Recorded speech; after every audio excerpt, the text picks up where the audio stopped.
Welcome to Forbidden Planet TV. I'm Andrew Sumner, and I'm privileged to be joined by movie historian, evangelist, and author Jay Glennie. How are you, pal? A lot to live up to there, mate. Yeah. Great to see you, mate. Thank you, and you. And of course, the reason you're here and the reason we're talking is our Titan Books division are just about to publish your new masterpiece, and I don't use that word lightly.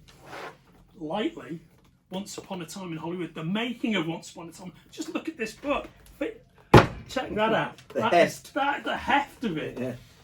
You could kill someone. You could kill a gangster with this book. It's nearly killed me, to be fair, making it. We're so proud to be publishing this, Jay. It is an absolute triumph. Before we talk about the book, can we talk a bit about your journey towards actually making it, which is fascinating? Yeah, it was not the traditional route, I can assure you. I was writing a project, or dreaming up projects, and one of them was a British Oscar winners. And I thought up this, the idea, as I said, and I thought I'd write away to various British Oscar winners to see what it was like to win an Oscar, basically. And, Livy Haviland came back, Michael Caine, Ben Kingsley, Jeremy Irons, all these great people. But three of the guys were British Oscar winners for The Deer Hunter. And their stories were so full of rancor, bitterness, regret, triumph. I thought, well, there's a bigger story. So I carried on with the Oscar project. But I then started writing away to various other people included in the Deer Hunter story. And I don't know why, I never went to John Savage, Chris Walken, Meryl Streep, any of the other actors. I went straight to Mr. De Niro, completely not my naivety, and he said yes. Fantastic. So I didn't have a book deal. I didn't have a publisher. Hubris paid off. Well, yeah. I just the story was building so much that I knew that I don't know why. Maybe this intuitive. I just knew that I needed him to guide it. Yeah. And maybe that would open up the door for Chris Walken and Meryl Streep. Anyhow, he said yes. And maybe if he'd said no, I wouldn't have gone any further. I don't know. I honestly don't know. I didn't really give it an awful lot of thought. It was just boom, boom, yeah, let's do it. Didn't seek any counsel. Didn't take any wise words from anybody, because I'm sure there would have been, are you joking? But he said yes. I got told to call him Bob, and rather full of myself, a friendship grew. He opened up the door to Meryl Streep, Chris Walken, and then I thought, oh, shit, I better do something then. And that's when I set up my own little shingle with a buddy of mine, Steve, and that came about. And then we did a book on performance with Mick Jagger, and then Bob said, what's next? And we said, let's do Deer Hunter. For the performance book, I met Irv Welsh. Amazing. And he said, why don't you do a book on train spotting? Yeah. So we did this limited release on train spotting. Danny, Ewan McGregor, Ewan Bremner, Bob Carlyle, and Kelly MacDonald. And so that came out. And then our third idea for Bob and I was Taxi Driver. So I'm still sort of writing that along, but I thought that the biggest fan that I knew of Taxi Driver was Quentin Tarantino.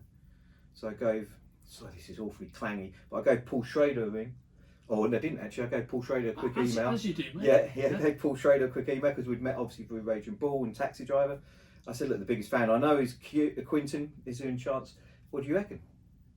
And in actual fact, this is the truth. He didn't actually come back and say anything. All he done was introduce me to Quentin. So, straight away. Straight away, great. no preamble. Yeah. And Quentin said, yeah, I'm all over this.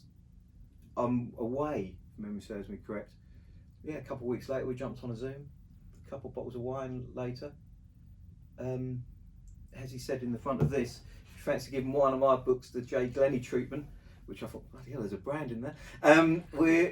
Let's do it. So next thing I know, we're here. We've started work on deep dives into all of his films. And this is the first release. And it's literally that encapsulated, but it literally is as quick as that is over the last few years. I love it, and it's kind of unique to you, I think. One of the things we were talking about off camera before we started this was the fact that, I used to be a journalist. I still am a journalist to a degree. I know a lot of journalists, but you're not a journalist. No. And I think what's really interesting and unique about your approach as a movie historian, as a movie writer, and I think it comes across in your relationship with filmmakers, is that's not where you're coming from at all. You know, you're coming from a very different place.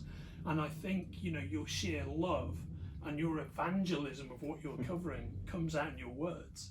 Yeah, possibly. I mean, I haven't got a set agenda. I certainly haven't got an agenda from a media mogul. So yeah, and also as well, I think probably easier, probably not the right word, because it's bloody hard work. But it's probably a little bit easier that I am talking about things that they really do love. I'm not part of a press campaign as an EPK for a film that they're contractually they have to talk about. So they're talking about films that, you know, without being too clangy. I mean, Performance, Trainspotting, Deer Hunter, Raging Bull. Quentin absolutely adores every one of his films. It's a bit easier, and anybody who's perhaps starred in a Quentin film is going to be, if it's not the peak of their career, it's definitely going to be up there. It's very close. Yeah, so it's a little bit easier in that sense that I am talking about something that you assume they're going to love. Yeah. I mean, and you know, and it's certainly proved the case. Yeah, everybody's been so receptive to my enthusiasm. Well, I believe it. I mean, I thought of a phrase actually that I think, for me, describes what you do, and I think it's forensic celebration. So you jump into real detail, but love jumps off the page. Yeah, and I'm hoping that detail. I was chatting to a guy this morning actually, and I'm hoping that detail isn't too learned.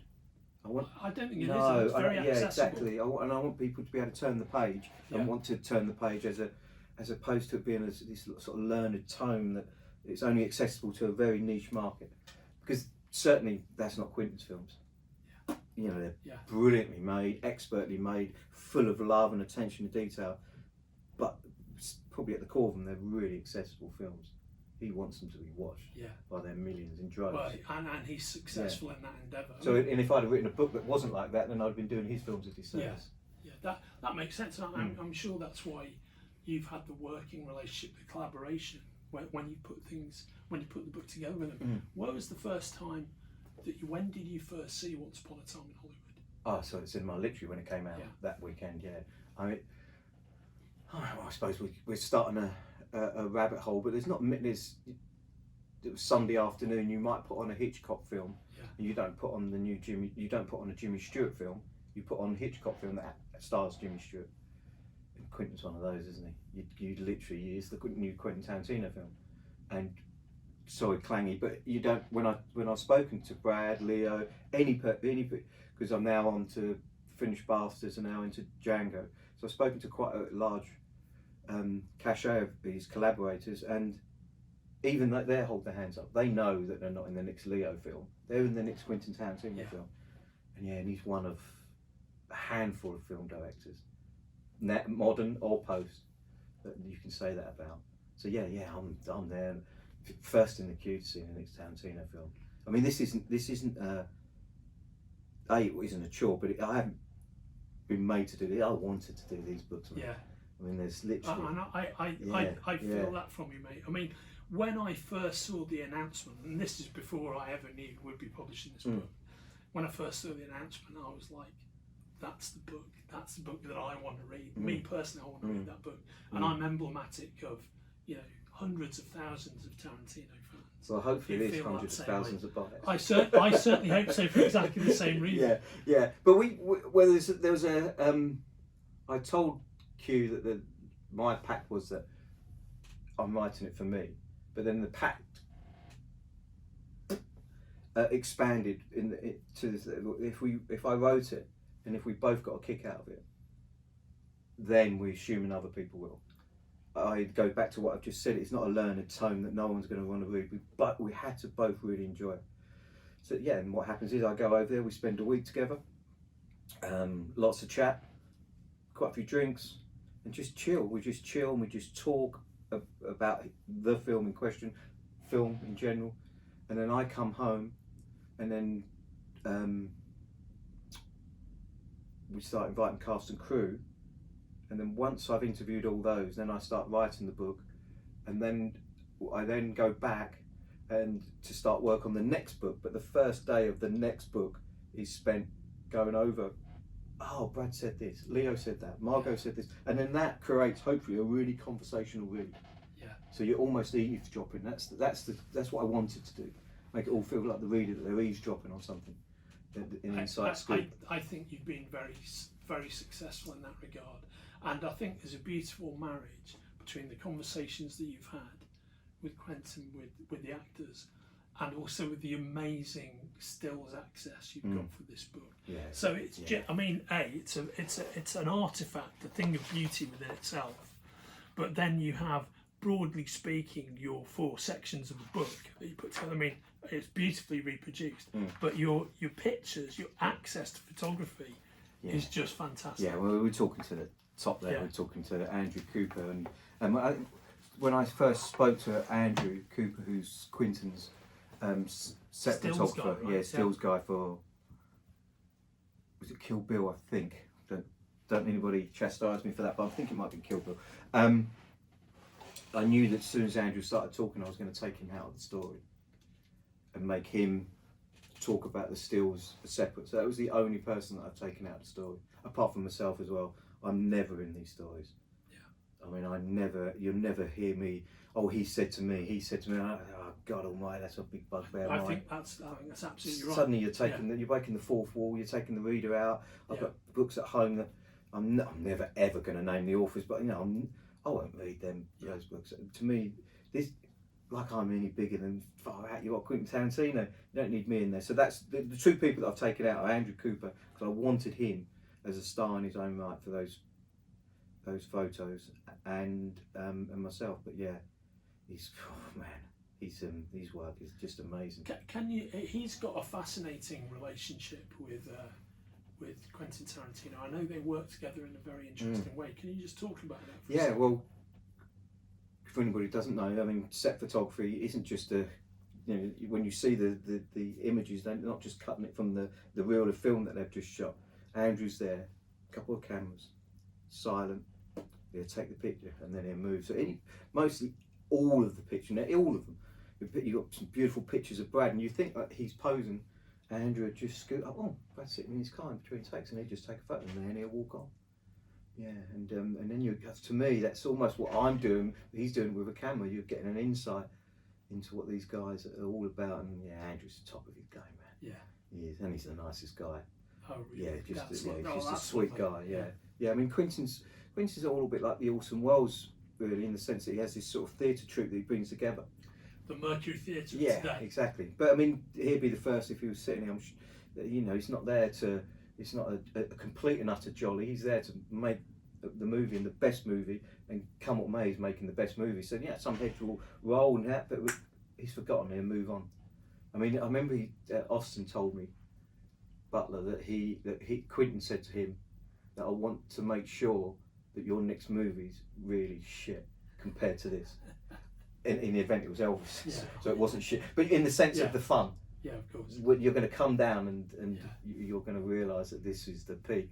Jamie Foxx for the Django book, he was sitting there with chains round him. It's freezing cold in that opening sequence at night, and they've got to the 1000th roll, and the drinks are brought out, and he said, "I've got this chain round my neck, and I'm trying to lift up this drink to put it."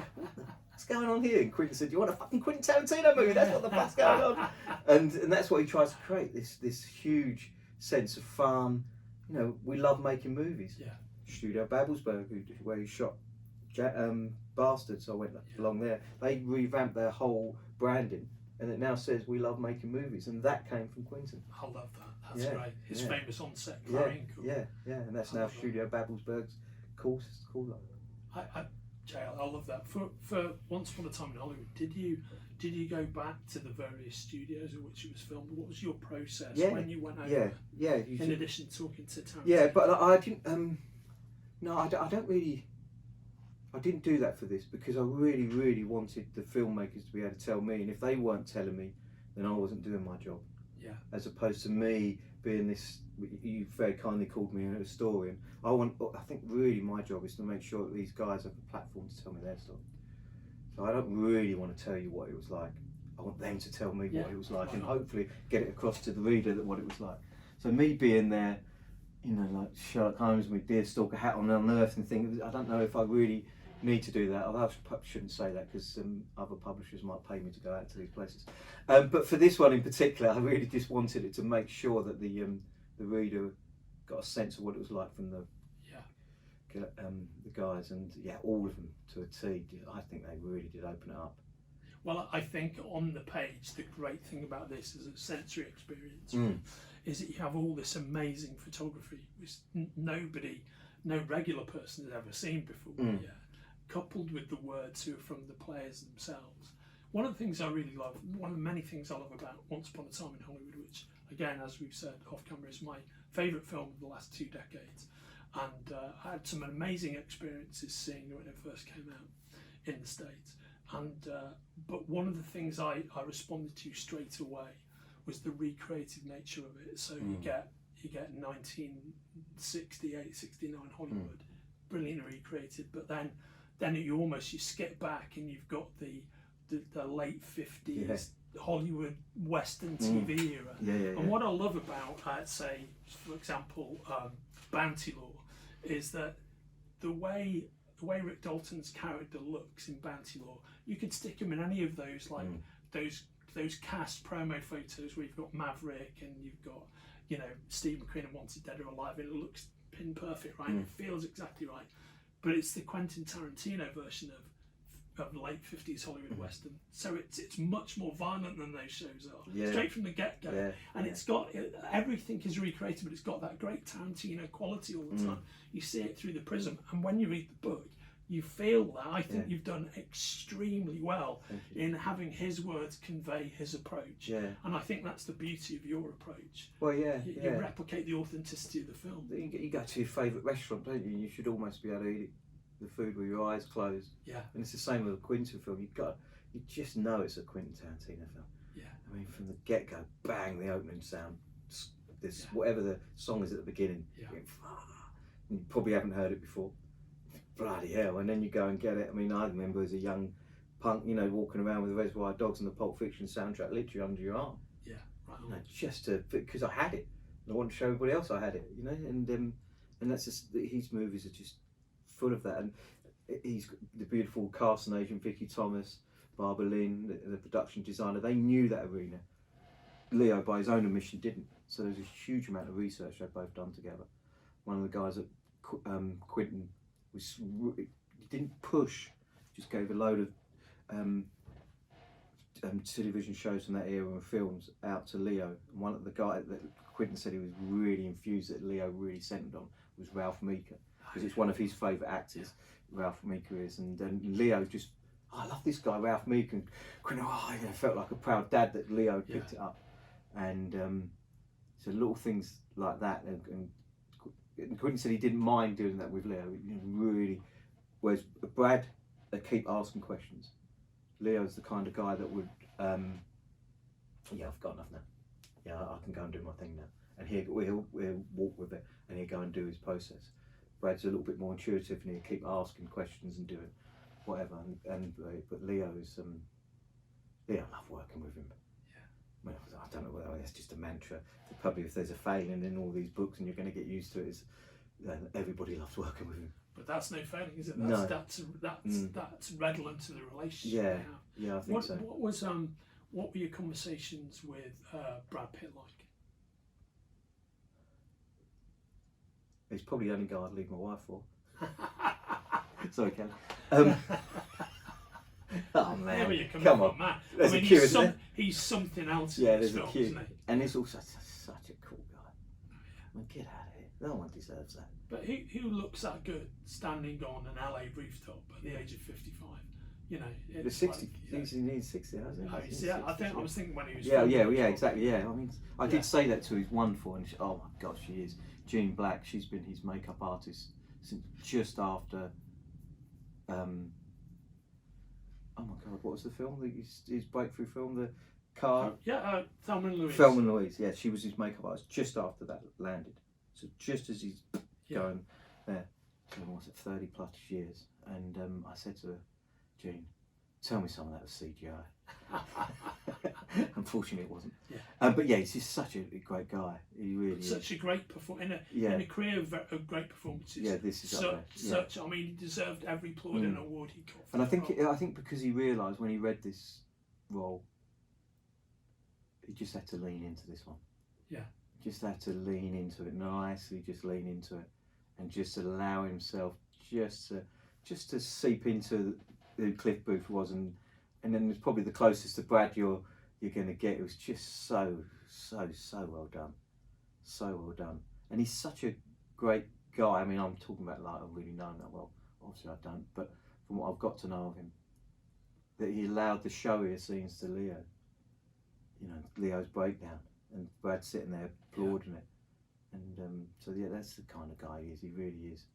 There's a I'm spoiling it, but there's some great tales he told when he first got to meet, because it's obviously his second time out with Quentin. He got to meet him on Bastards, and there's a great story in that book of how they got to meet. Yeah, I'm looking forward to people reading that one. That's really funny, man. When Quentin flies over and they have a night, but I'll leave that for the Bastards book. The book. Yeah, but yeah, there's a friendship, there's a trust. I don't know, say too much because I want people to read it, but there's other actors that were in the mix for the two roles, and that's really interesting as well. Really interesting to think, oh, okay, they could have played that, yeah. And there's no wrong. Yeah, it's hard to think who could have played them better than Leo and Brad, though, isn't it? Really. I mean, when you think of the alchemy that they have together, and also it's the beauty of the friendship on screen, which you really believe, and also the tag team nature of what they do, the scenes they take separately.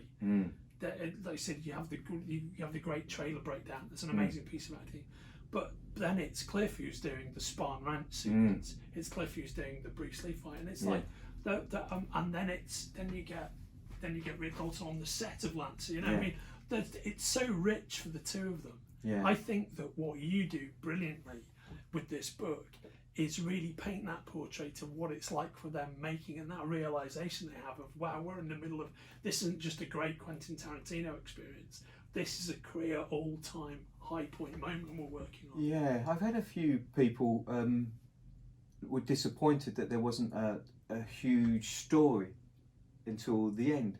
And Quentin did say that he'd written he was coming up with an idea that there was this story going on, and it wasn't a detective, but maybe the Manson could have. There's this, but he said, "No, I just want to hang with them." Yes, and that to me is the hang, is the thrill of it. That's absolutely right. I mean, who wouldn't want to hang with those two? Yeah. Shoot the breeze, grab an old fashioned or whatever, their whiskey sour, and just shoot with them guys. Yeah. I mean, they're just, and that's what comes. Because to think that you think that they had been working together 10 plus years. That's their first ever film they've ever made. They've nodding acquaintances and shared a few evenings out, but they didn't know each other that well. But such is the strength of Quentin's writing and the bond he creates, that you instantly pick up with these two, don't you? You really do.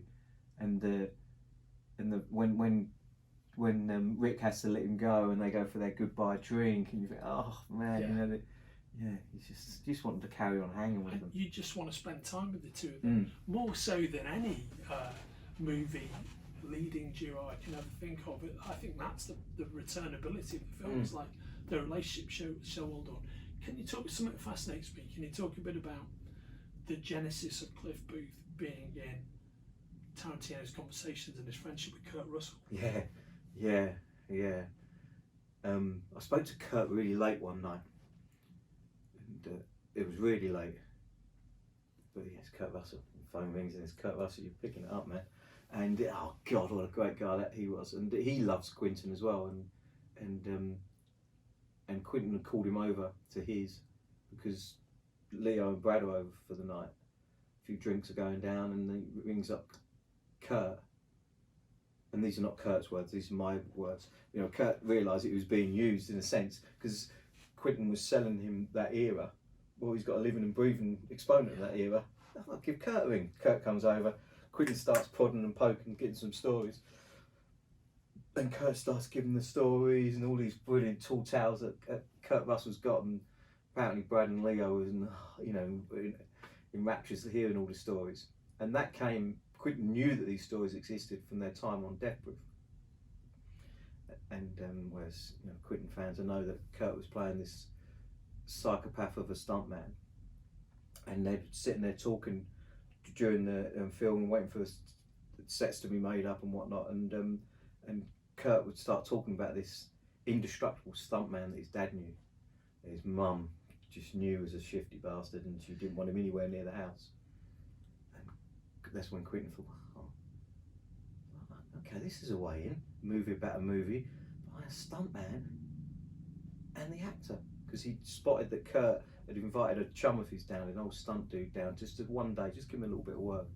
And he saw them two sitting there with their wigs on and their same t-shirt, same this, same that. Oh, bloody hell, that's my way in. And that's Quentin. He's a magpie, you know. Yeah.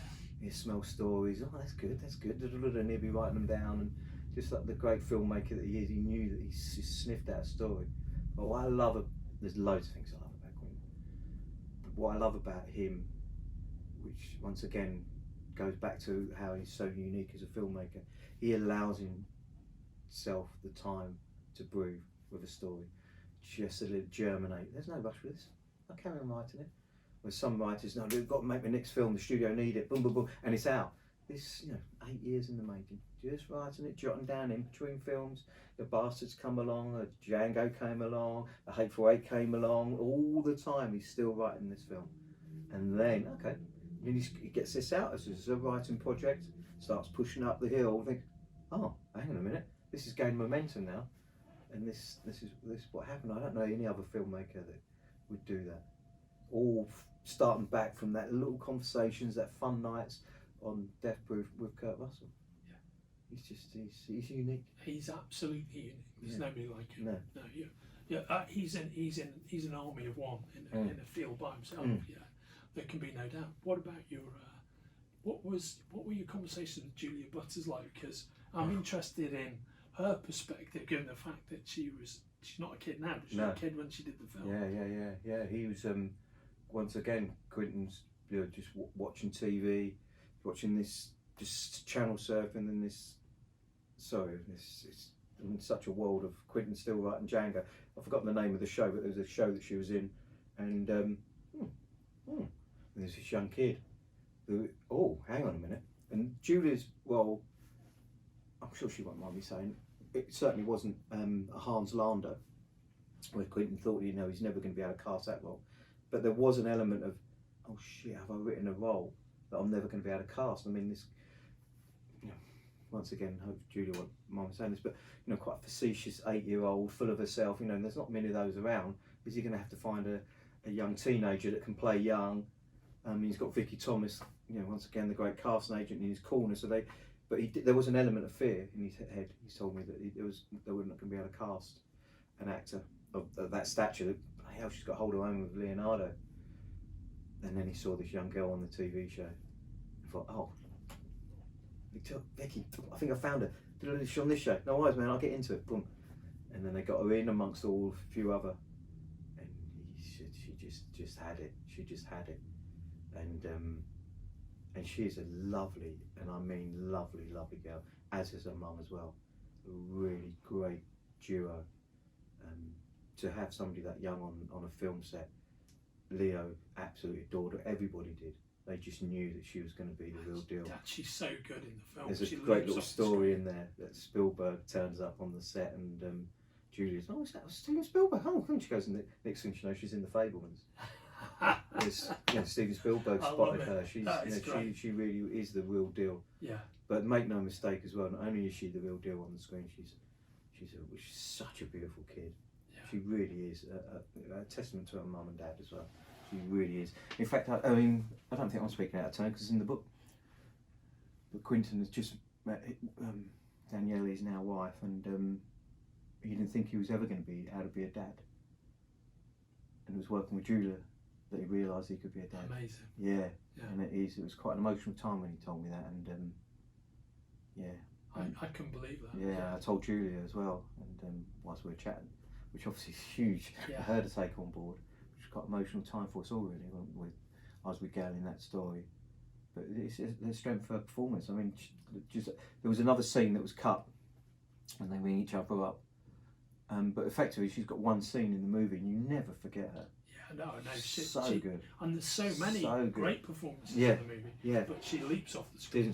Doesn't she just? Holds her own with everybody she's on the screen with. Holds her own with Leo at that age. I know. It's incredible. I mean, God, make no mistake as well. I mean, Leonardo DiCaprio is one of the. I think you can say the greatest actor of his generation because Brad's a decade up. Yeah.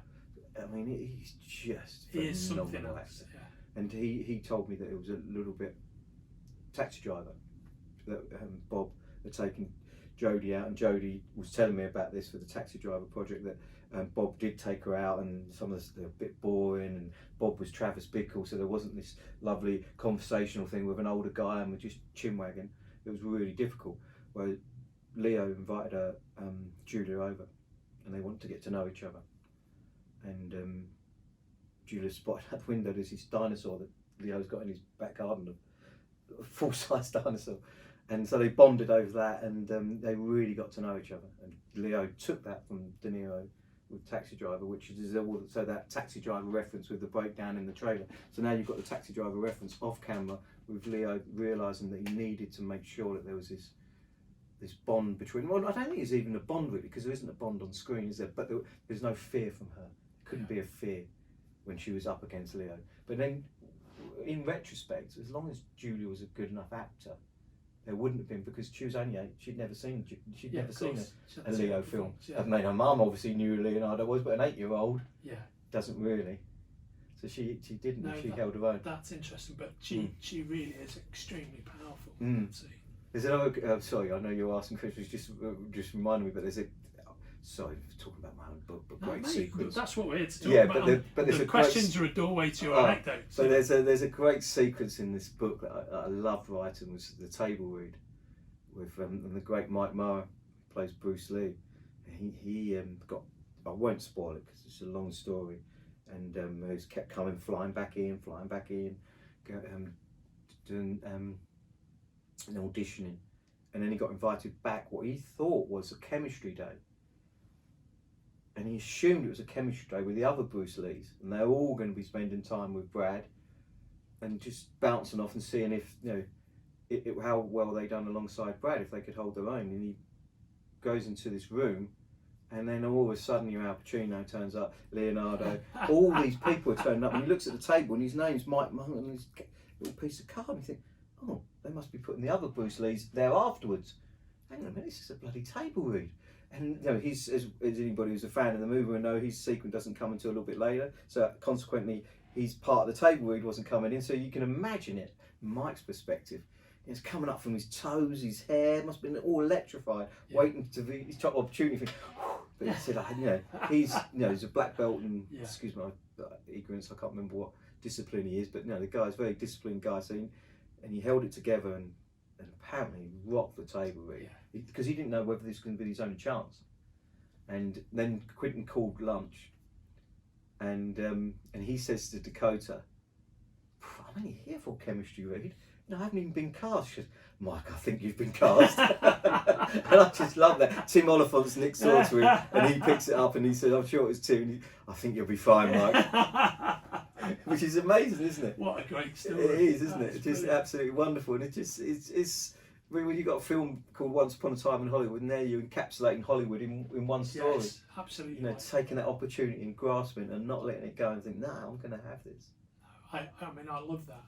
I mean, it makes me think of what a great laboratory that film is in certain respects for new Hollywood, contemporary Hollywood. If you think that out to the people we've just mentioned, Mike is Julia Butters, but then you've got Austin Butler, Sydney Sweeney, Mikey Madison, Margaret Qualley, who all deliver these amazing performances. I mean, it's chock even with great performances. These people have gone on to set Hollywood acting agenda in the 9 years since. Yeah, My Hawk.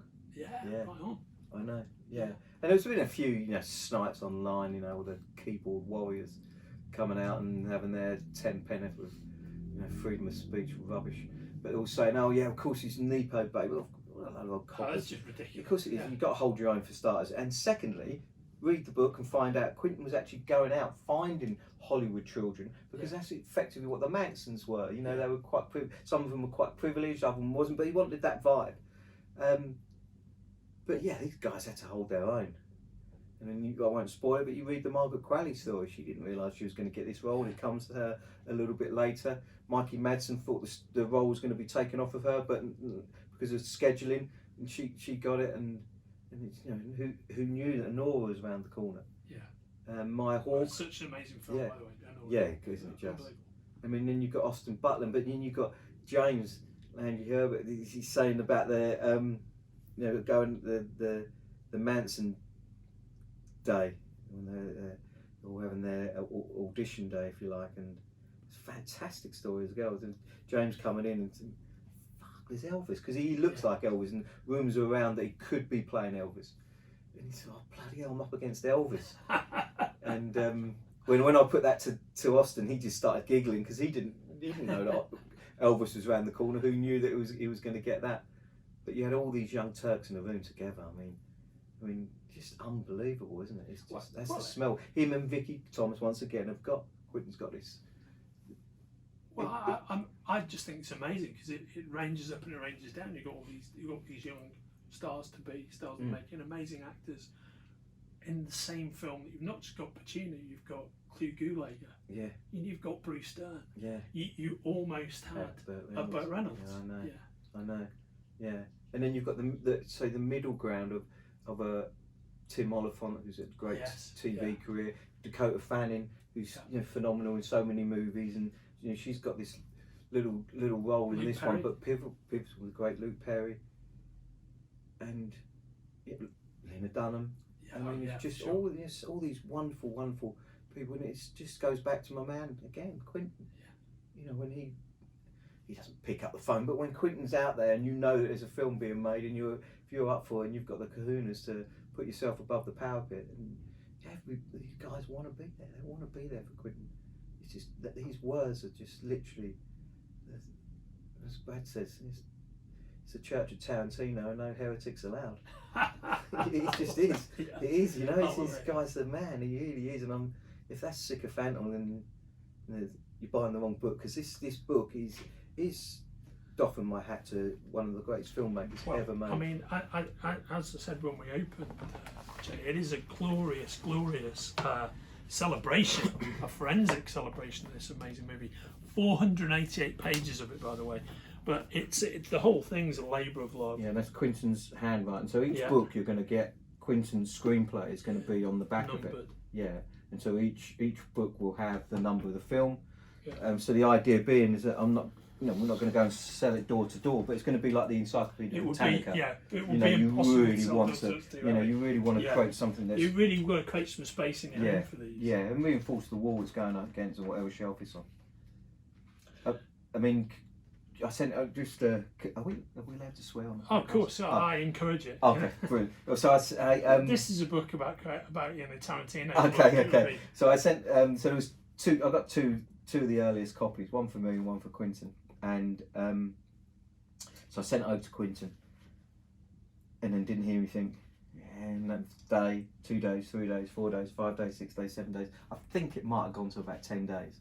So instantly you're looking back at the book, and I'm thinking, was there a picture you didn't like? Was there? No, I'm rereading it forensically, going over it. And Kelly, my wife, says, no, don't worry about it. And Shane Solano, my agent, no, don't worry about it. I think he's going to love it. They're all going to love it. But instantly, the old devil on your shoulder, thinking, yeah.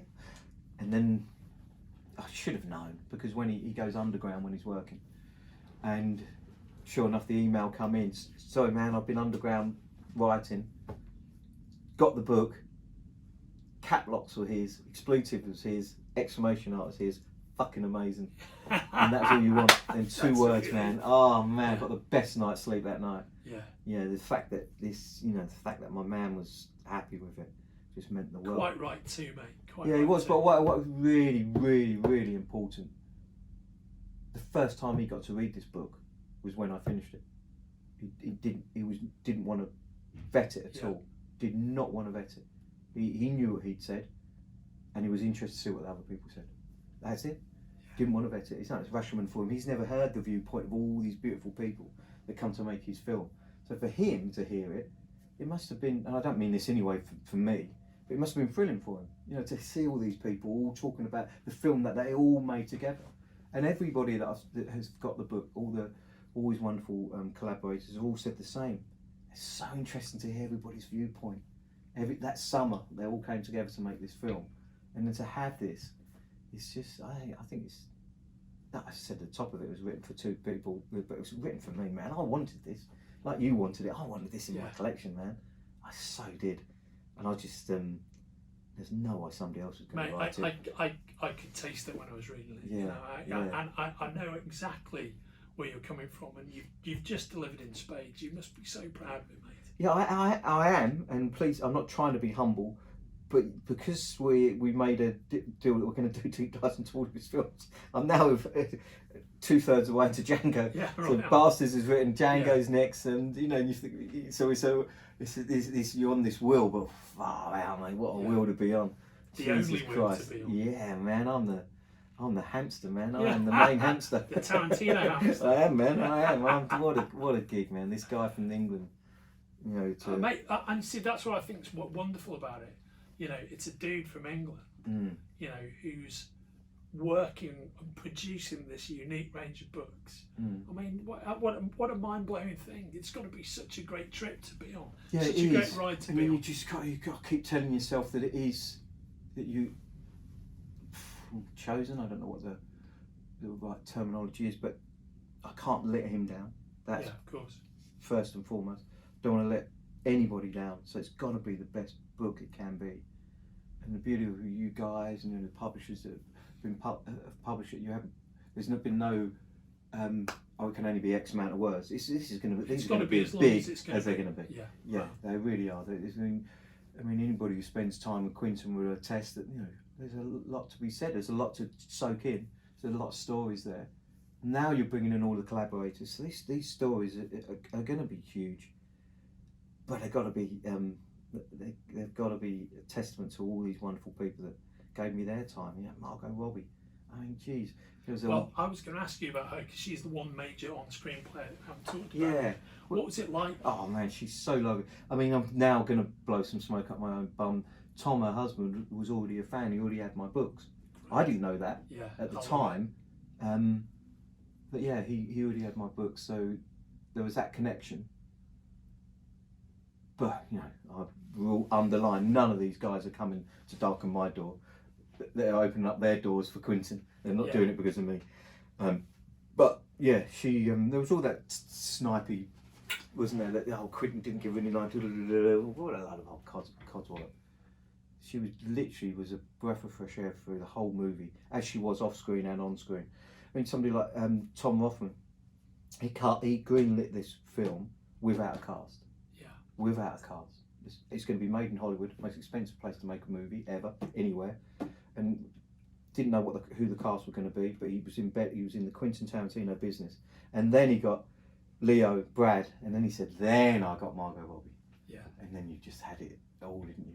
She is so talented. And we now, not the world didn't know, but if anybody needed it underlined, around the corner was Barbie. Yeah. Amazing. Yeah. Just amazing. Yeah. With David Heyman, the producer of this film, she knew she had David, and she'd let's get together on Barbie. So yeah. So I mean, one of the things that I thought was a brilliant achievement with this film is the way that the story of Sharon Tate and the Manson family has kind of been reclaimed for Sharon Tate and her family. Yeah. And and it's one of those things where the awful reality of what happened is not necessarily the overriding memory for people who've seen this film. No. And it's such a celebration of Sharon Tate as a character. Yeah. And it gives you a kind of a set of happy circumstances with which to remember, not just have it defined by this violent event, which is, I think, it's something I don't see discussed that often, but I think is very true. Yeah, it is true, Andrew, and I think I didn't talk to her family on purpose, but I just think maybe if it had been my family member, it gave them a chance to reclaim her. Yes, exactly. She's not the victim anymore. Yes, she isn't. No, she's no longer a victim, and I think that's so true. I mean, I love looking back at when I was doing my research of all the online chitty chatter and it's going to be this, it's going to be that. It's a Manson movie. It's Quentin Tarantino. It's never going to be a Manson movie. Gee whiz, you're always going to get more than that. And sure enough, it wasn't a Manson movie. Yeah. And Q told me that this is the first time he'd ever written a screenplay with the end. He knew that the ending was going to be coming over, and you get Sharon coming out. The first time ever Rick Dalton's allowed into the hallowed gates. It's just this beautiful meeting, and it's just preceded by such an incredibly cathartic ending. Because Yeah. I mean, the great thing about the midsection of the film is it's so utterly ominous. Yeah, Yeah. and when you see it for the first time, you just don't know No. where the fuck it's going. You No. don't know. You're in it, No. and then to have that incredibly ominous spawn rent sequence, you wonder what the hell's going to happen. Yeah. And then you have that cathartic ending with Matt's mum, which is also very funny. Yeah. It's so many things at once. Yeah, To yeah. get to that point, Yeah. I think is a beautiful journey. Yeah, he's the master of that, and he's got form, hasn't he? Yeah. I mean, in the sense of Pulp Fiction. I mean, sorry if anybody's never seen these films, but you know. But if you haven't seen Pulp Yeah, Fiction, you why are might you wanna- even watching this interview? Well, man? possibly there is that as well. But if you haven't, press pause, go away for a Go couple away of and hours, watch it. and come back. But you know, when you got John Travolta dying in Pulp Fiction, but in the middle of the film, but then we flip it, and then we see him at the end of the film, and so now you've got Brad on the ranch there. Hang on a minute, Quentin's got Formikin off his leading man. Yeah. Could Brad die? Could happen. He doesn't know Yeah. what these young girls are capable of. We do. Yeah. We know what the Manson family are capable of. Cliff Booth doesn't. And your heart's in your Yeah, mouth throughout that yeah. sequence, right until he drives away. Yeah. You're like, Yeah. because when Tex is on his way, you don't know where that's going. No. And I think it was really clever with Quentin as well when Tex arrives and his horse is kicking up dust, and Clem, James's character, he says, "Are you all right, Clem?" So what Quentin's shown there is that the Manson family and all their horrificness were family. There's Tex saying to Clem, "You all right, mate?" You know, so there was this family vibe to him. And then once again, there was a bit of snipe. When I was researching it, there's a bit of sniping that Quentin allowed Cliff's character to beat up these women.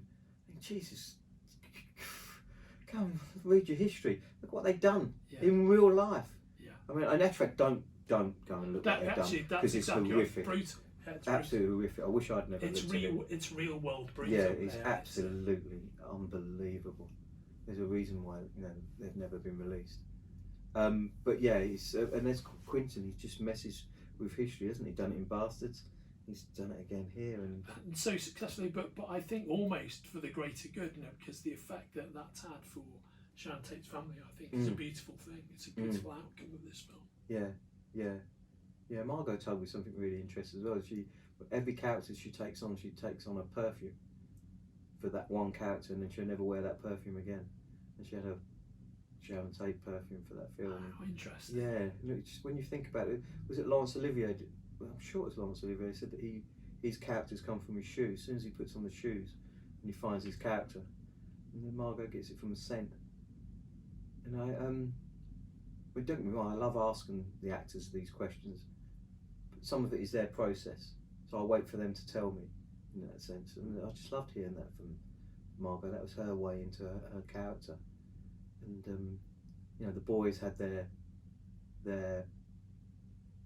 watching the films and TV shows of that era, so they could pick up them little things. Whereas Margot's, I'm going to do it from go back to my scent. And then Deborah Tate, Sharon's sister, said, "Oh, wedge fact, I've still got a bottle of perfume." And Sharon would have wanted you to have it, she said, which was just amazing. Jay, that's why you're the best at doing this, mate. That's a fucking great story. It's brilliant. And the thing is, the book is full. That's one of 1,000 great stories you've got in this book. Yeah, but I'm really conscious that if there's any, modicum, not talent, but just being intuitive enough not to make it just anecdotal and there's just stories. It has to be one big Find story. The balance in the narrative. Yeah, and it's got to be this whole narrative. It's got to be a whole narrative, and these stories are just peppered through it. And but yeah, it's everybody's got their story from their time with Quentin. And it's important that we bring as many of these guys to Rebecca who played Mama Cass. Quentin was so effusive about how beautiful she was on the film, and she is. She didn't even have a line. Yeah, she's great. But when you're at that Playboy mansion, you got Damon Lewis talking about wandering around the Playboy mansion, and then to actually be shooting at the Playboy mansion. Was it historically correct? No, because he didn't own the Playboy mansion at the time. But you needed that sense of just, as Quentin says, we're not on the History Channel. Yeah. for making a film. Well said, mate. Yeah. I mean, as ever, very well said. And I think I just want to close out on the fact that this is, I think, a great achievement that we are very proud to publish. And mate, I just want to see you hold it for a second. I know how heavy this thing is. Do you know what I mean? Yeah, I never get tired of holding it, and never get tired of. This is really a book and a half. It's 10 books in one, all about the same glorious subject. Yeah. And it's a glorious voyage through the making of, you know, one man's vision. And all with all the fantastically talented people that he works with. It really is a triumph for film journalism, mate. Thank you. And I don't say that lightly. No, and I think it was just to close from my perspective, it was really important for me that it be beautiful and it be celebrating Andrew Cooper's photography. Yeah, right on. But the two had to work separately. So the story was literally going to be published if I didn't find one image. But you could also have you could have a book full of these wonderful images. But the story was the key to me. It had to work on its own. Yeah, and I'm so pleased that we could marry the two. I mean, look at that. Yeah, it's a triumph, mate. Thank you so much for coming in, brother. Thank you. It's great chatting with you. Really, really it's fucking good, amazing. Thanks, dude. Thank you. Excellent work, mate. Brilliant.